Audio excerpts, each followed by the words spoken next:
যেমনটা প্রথম পরিবর্তন করে বিএনপি, তারা বলে যে এত সংস্কারের দরকার নাই, নির্বাচন দেন, নির্বাচিত সরকার এসে সম্পূর্ণ সংস্কার করবে। ঠিক এই সময়টাতে বিএনপির যেই মতামতের বিরোধিতা করে জামায়াতে ইসলাম, তারা বলে না, আগে সংস্কার, তারপরে হচ্ছে নির্বাচন। তখন কিন্তু জামাতের যে বক্তব্যগুলো ছিল আসলে খুবই চমৎকার ছিল, খুবই সুন্দর ছিল, যে তারা আগে সংস্কার চায়, তারপরে নির্বাচন চায়। দেশের মানুষও এমনটাই চেয়েছিল যে আগে সংস্কার, পরে নির্বাচন।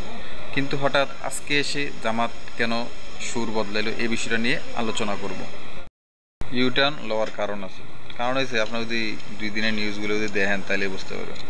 জামায়াতে আমি 2-1 দিন আগে লন্ডন যায়, লন্ডন গিয়ে খালেদা জিয়ার সাথে দেখা করি। আসসালামু আলাইকুম ভিউয়ার্স, কেমন আছেন? আশা করি আল্লাহ পাকের অশেষ রহমতে আপনারা সকলে ভালো আছেন। হঠাৎ কেন জামায়াতে ইসলাম নির্বাচন নিয়ে ইউটার্ন দিল, কেন তারা এখন নির্বাচন চাচ্ছে, আজকে এই বিষয়টা নিয়ে একটু আলোচনা করব। আশা করি সম্পূর্ণ ভিডিওটা দেখবেন, তাহলে বুঝতে পারবেন যে এখন মোটামুটি তারা বিএনপির মতন হয়ে গেছে, খালি নির্বাচন করতেছে। কেন নির্বাচন করে? 5ই আগস্টের পর যখন উপদেষ্টা পরিষদ গঠিত হয়, তখন উপদেষ্টারা বলেছিলেন যে সংস্কারের পর এবং গণহত্যার সাথে যারা জড়িত তাদের বিচারের পর নির্বাচন দেওয়া হবে। তখন কিন্তু আমাদের দেশের রাজনৈতিক দলগুলা সবাই তাদের সাথে সম্মতি জানায়, কিন্তু নভেম্বর ডিসেম্বরের দিক তাদের যেই সম্মতিটা ছিল তারা আস্তে আস্তে পরিবর্তন করতে শুরু করে। যেমনটা প্রথম পরিবর্তন করে বিএনপি, তারা বলে যে এত সংস্কারের দরকার নাই, নির্বাচন দেন, নির্বাচিত সরকার এসে সম্পূর্ণ সংস্কার করবে। ঠিক এই সময়টাতে বিএনপির যেই মতামতের বিরোধিতা করে জামায়াতে ইসলাম, তারা বলে না, আগে সংস্কার, তারপরে হচ্ছে নির্বাচন। তখন কিন্তু জামাতের যে বক্তব্যগুলো ছিল আসলে খুবই চমৎকার ছিল, খুবই সুন্দর ছিল, যে তারা আগে সংস্কার চায়, তারপরে নির্বাচন চায়।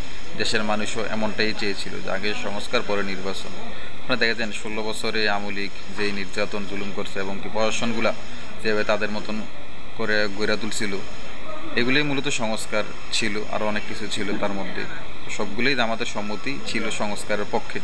কিন্তু হঠাৎ আজকে এসে জামাত কেন সুর বদলাইলো, এই বিষয়টা নিয়ে আলোচনা করব। ইউটার্ন লওয়ার কারণ আছে। কারণ হয়েছে, আপনার যদি 2 দিনের নিউজগুলো যদি দেখেন তাহলে বুঝতে পারবেন। জামায়াতে আমি 2-1 দিন আগে লন্ডন যায়, লন্ডন গিয়ে খালেদা জিয়ার সাথে দেখা করি। উনি মূলত গেছিল বেলজিয়াম থেকে তারপরে লন্ডন যায়, লন্ডন গিয়ে খালেদা জিয়ার সাথে দেখা করে। ব্যক্তিগত মতামত আসলে মনে হয় এই জায়গাটায় মনে হয় তাদের মতামতটা একটু ঘুরে যায় আর কি। উনি আজকে যুক্তরাষ্ট্র প্রতিনিধি দলের সঙ্গে দেখা করার পর সাংবাদিকদের সাথে সংবাদ সম্মেলন করে, তখন তাকে প্রশ্ন করে, আপনি কি যে লন্ডন গিয়েছিলেন, খালেদাদের সাথে দেখা করলেন, কোন বিষয় নিয়ে কথা হয়? তিনি প্রথমে বলে যে লন্ডন গিয়ে খালেদার সাথে দেখা করার একটি কারণ, তিনি অসুস্থ চিকিৎসা করতে গিয়েছেন, যার কারণে ওনার সাথে দেখা করি, ওনার সুস্থতা খবর নেওয়ার জন্য। তারপরে তিনি বলেন যে ওনার স্বাস্থ্য খবর নেওয়ার জন্য মূলত দেখা করি, আর এছাড়া রাজনৈতিক কোনো কারণ ছিল না। এই হচ্ছে তার কথা আর কি। তো আসলে উনি যখন ঢাকায় ছিলেন, বাংলাদেশে ছিলেন, অসুস্থ ছিলেন, তখন কিন্তু দেখা করেন, উনি লন্ডন গিয়ে দেখা করছে। যাই হোক, এটি মানুষ বুঝে, এটি আর বোঝানোর দরকার নেই। কারণ কথা হয়েছে, যুক্তরাষ্ট্র প্রতিনিধিদের সাথে দেখা করার পরে উনি কেন মত পরিবর্তন করলেন?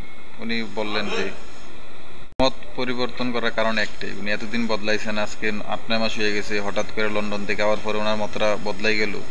তো এটি মানুষ বুঝে, এটি আর বুঝেন না মানুষরা। আর কত ইসলামের দোয়াই দিয়ে আপনারা রাজনীতি করবেন কোন? এটি বাদ দেন।